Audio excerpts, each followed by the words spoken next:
Rajya Sabha की seat कुनमरी की मीखल लाखलिबा जून 19 दा पांगथोक्तगनी हाइना election commission of India ECI ना लाउथोखरे खोंथांग असी हानगी प्राइम मिनिस्टर देव गौड़ा अमदे कांग्रेस की लुचिंगबा मालिक अर्जुन खारगे अमसों दिग्विजय सिंह यावना मेंबर कया रिटायर तौखिबदगी लौरखिबा खोंथांग ने ECI की स्टेटमेंट अमना हाई राज्य सभा की मीखल असी लेबाग असिगे तोंगान स्टेट 10 दा पांगथोकदबने मीखल पांगथोकदब सिंह असिगे मनुंगदा आंध्र प्रदेश गुजरात अमसों कर्नाटका की सीट मरी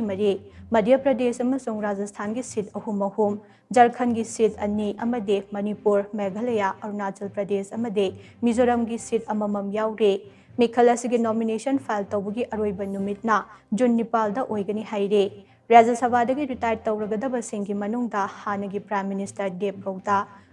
कांग्रेस की president Mallikarjun Kharge union minister Ravneet Singh अमदे जॉर्ज कुरियन हानगी चीफ मिनिस्टर दिग्विजय सिंह कांग्रेस की लुचिंगबा शक्ति सिंजी गोविल अमसों मणिपुर की निंगथौ सनाजाउबा लैसेंबन चिंगबा याउरे मसीगी मथक्ता काउंसिल ऑफ स्टेट्स की दमक महाराष्ट्र अमसों तमिलनाडु की सीट अममम की दमक बाइपोल सु पांगथोकनी हाइना ECI ना मखा तारे।